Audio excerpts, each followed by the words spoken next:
Hi guys, this is Alea Jed and welcome back to my YouTube channel. So for today's video, aanuhin ko sa inyo kung paano nga ba magpa-box ng items papuntang Pilipinas. So yung kaibigan ko ngayon is nagpa-box siya and yung binox niya is small lang na size and instant yun. Pagka instant ka nagpa-box guys is may discount ka na 50 Hong Kong dollar ata. So yung nabayaran niya is 400 plus ata yun na minus naging 356 na lang ata yung binayaran niya nun or 376. Ayan, so ang ginawa niya is inipon niya sa loob ng bahay ng amo niya yung mga items niya. Bili siya ng bili ng may mga sale, iniipon niya. And ako guys, meron na din akong nabili na puno na yung maleta ko pero may isa pa akong backpack.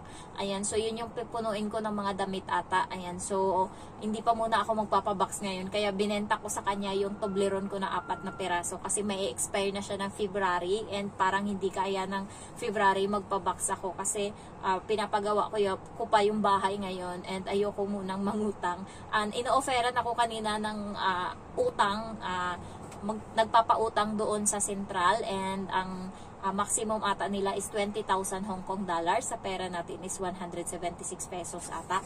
Ayan, so inoferan ako and good for 8 months mo siya babayaran. Yung babayaran mo is 2,800 every month. So yung sahod mo is 4,730.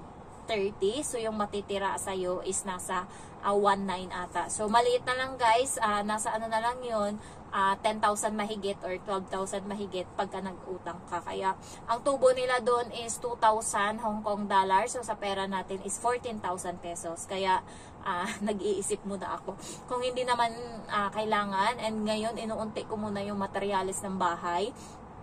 Siguro pagka yung magpapagawa na siguro ako, mangungutang ako, pero doon sa kakilala ko na lang na kaibigan ko, umutang siya ng cellphone and may pera na kasama, so ang binabayaran niya every month is 1,400, pero ako, pera lang yung uutangin ko and 5,000 lang yung uutangin ko na pera para konti lang, kaya ko siyang i-paid ng 2 months or 3 months, ayan, para maliit lang yung tubo and hindi ako ganun kaano. Halimbawa, na kompleto ko na yung mga materyales sa bahay, ayan, so kabilya, semento, buhangin, mga plywood, ayan, ipapaparlance ko kasi yung yero namin, kasi nung nag-audit nga, nilakumos yung yero namin manipis na wala. Tinangay ng hangin, hindi na alam kung saan napunta, napadpad, buhawi ata yung dumaan sa amin. Ayan, so pati hardiplex namin, nabutas talaga yung mga dingding namin. Ayan, kaya ngayon, isisemento ko na siya lahat and gagawin kong second floor talaga yung bahay kasi pag first floor lang, mamamatay kami sa baha kasi yung bahay namin ngayon 3 palapag pero kahoy lang siya. Ayan, so first and second ng palapag ng bahay na ano siya ng tubig, naabot siya ng tubig. Yung last na lang na hindi naabot yung kwarto ko and wala ding choice kasi nung nagbagyo na, hinangin na yung kwarto ko, nalipad din yung bubong, kahit sabihin mong hindi siya naabot ng tubig baha pero buhos ng ulan is basa talaga lahat. Kaya 1 buwan kami mahigit na lalaba. Ayan. So naubos yung ano namin sa paglalaban. Dunot na yung kamay namin kakalaba. Ayan. So kaya gagawin kong second floor yung bahay. Ayan. And gagawin kong matibay para lifetime na. Ayan. So yung ano pala kwento natin is magpapadala tayo ng box. Ayan. So meron silang 4 months storage and maximum is 4 na stripe bag. Ayan. So, pwede kang magpa-storage doon. Pero maganda pag instant pala guys kasi may discount siya. Discounted ng yung malaki nila is 150 peso. 150 Hong Kong dollar yung discount. Sayang din yung discount. Kaya, ang gagawin ko na lang is yung maleta ko pupunuin ko and yung bag ko pupunuin ko and bibili pa ako ng isang stripe bag and ipupunta ko siya lahat sa Central and dadalhin ko siya doon sa nagpa-parcel, nagpapa-box and iiwanan ko muna siya. Ilalagay ko siya lahat sa karton, ayan, and iiwanan ko siya, ipapabantay ko muna sa kanila and bababa ako sa baba and bibili ako ng mga murang mga paninda doon. So malapit lang din naman yung mga mall doon, Mannings, and then yung DS Grocery, nandun yung pinakamurang mall. Sorry, hindi ko na-vlog yung pinakamurang ngayon, paninda dito na pwedeng ipapabox kasi hindi ako napunta doon. Pero next time, ipabablog ko yun. May nag-request nun sa akin and hindi alang ako nakakapunta kasi gumala kami ngayon. Ayan. So, ano nga ba, ayun lang guys, ipunin nyo lang, and kung may mga ano kayo, itabi nyo lang, and madaming mga nagpapabox doon, mga company or mga stall doon na nagbabox. Pero ito sila, sabi niya, pinakamura daw. Pero meron pa akong nakita, marami akong flyers noon, and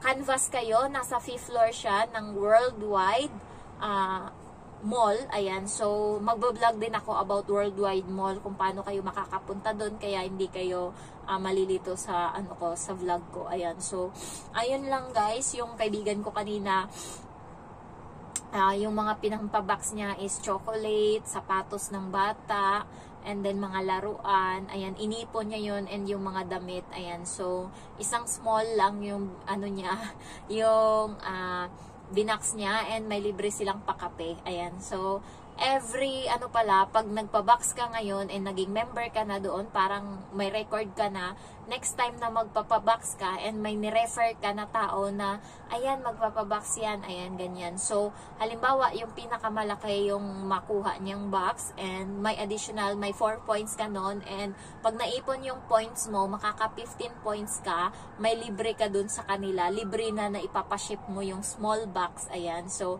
ganun yung nila, yung pa-effect nila, pa-promo nila, ganun. So, pag may dinala ka doon na kaibigan mo na doon magpapabox, kung anong laki ng box niya, halimbawa, yung small is 1 point yon. Pero pag yung pinakamalaki talaga, yung yun, super, ayan, so yun yung 4 points. So, pag nakaipon ka noon, makaabot ka ng 15, kasi marami kang kaibigan, ayan, so may libre kang isang box. Pwede mong libre nila yun i-deliver. Mahal kung sa Visayas, Mindanao ka magpapadeliver. Pero pagka Luzon, Manila, mura lang. Ayan, so ang laki ng discount. Pero okay na yun din yun guys. Kung ako magpapabox, gusto ko may mga appliances ako na mabili. Ayan, kaya iniipon ko muna dito shampoo, lotion, ayan, sabon, ayan, Lux na sabon. Gustong-gusto yan ng kapatid ko. So, bumili din ako ng mga sale na damit, pero hindi pa ganun kadami. Chocolate, madami na ako. Meron akong Coffee Mate dito. Ayan, so, dadagdagan ko pa to ng mga gatas. Ayan, so, mga kape. Kasi ang lalaki ng kape dito, hindi katulad sa Pinas na naghanap ako, and medyo maliliit lang yung mga kape nila. Pinaka marami na nila ata is 250 gram. Dito, tagi 1 kilo yung kape, 2 kilo. Ayan, so, gustong-gusto ko talagang mamili. Pera lang yung wala. Ayan, so, ano pa ba? Yung mga damit ko din na nagamit ko na aura ko na picture ko na, iuwi ko na doon kasi ang liit lang ng cabinet ko dito, kaya magdadagdag uli ako ng mga damit. So, iuwi ko na yung mga nagamit ko na. Ayan, so, ano pa ba? Pero guys, may kaibigan ako na ang ginawa niya is, umutang siya ng pera, pinabox niya yung inutang niya, nangumutang siya ng pera. Nasa pera natin is 100,000 mahigit. Ang ginawa niya, pinambili niya ngayon lahat ng mga chocolate, ganon. And then, pinabox niya lahat yun. Pinamigyan niya yung mga kapitbahay niya, inutang niya yung pera, pampabox. Ang nangyari, 1 year pa lang siya sa amo niya, is pinauwi na siya doon sa probinsya, sa Pinas, kasi pagbabakasyonin ngayon, wala siyang dala pag uwi. Ayan, kaya guys, kung hindi man lang importante, huwag kayong mangutang. Ayan. So, kung para sa luho lang, pag-ipunan nyo muna. Kaya ako, kahit na gusto ko nang matapos yung bahay, atat na ako natapusin. Pero, hindi siya kaya ng, sayang kasi yung pera, sayang yung tubo. Kaya ako, pag nangutang ako, pinakamataas na siguro 5,000 Hong Kong dollar para kaya ko siyang i-full paid ng 2 buwan lang. Kasi hindi ako nakakatulog pag may utang ako. Ang hirap Kaya ako, lahat naubos ko na yung mga utang ko ngayon. Alam nyo guys, kahit na ganito lang ako, every time na sahod ko, may binibigyanan ako ng mga blessings na ibang tao. Halimbawa, yung mga malalayo na kapitbahay ko na mababait sa amin nung bata pa kami is binibigyan ko sila tag 500, ganon, pang nila, binabalikan ko yung mga tao na nung dating walang-wala kami is nandyan. So, every salary yan, meron akong nakalaan na 1,500 or 2,000 para sa mga taong naging mabait sa amin dati. So, inuunti-unti ko silang mag-iba kahit na late na kasi bata pa kami noon. At least, naalala ko sila and natutuwa sila sa ganun. Yung lola ko, na malayo-malayo ng lola namin, binigyan ko ng 2,000 pambili niyang tungkod. Yung isa din na matanda, binigyan ko din ng 2,000. Ayan. So, kahit na konti lang, mag-bless ka ng ibang tao, doble or triple yung babalik sa'yo niyan. And nakikita ko yun guys, kasi kahit naman hindi ako ganun kaano dito sa vlogging ko, at least kahit papano may pumapasok na pera sa akin dito. And nabibless pa din ako. And meron din ginagamit si Lord na instrumento ng ibang tao para i-bless din ako. Kaya thankful ako kung anong natanggap ko and sinishare ko yun. Importante din kasi na mag-share ka, wag din puro kabig. Ayan. Kasi at least ano lang tayo, happy lang tayo. Ayun lang guys, ang layo na nang narating ng pabox ko. Ayan. So, maybe sa susunod pag nagpa-box ako at actual is ako na mismo yung mag-actual na mismo yung i-box ko. Pero ngayon, picture lang muna yung ilalagay ko dito ng pa-box and yung store na inano namin, and may mga flyers ako dito ng iba-ibang company doon. Pwede kong picturean para mamili kayo ng mga pricing. Ayan. So if you're new to my channel guys, don't forget to like, to comment, and to subscribe. Thank you so much for watching. Bye-bye.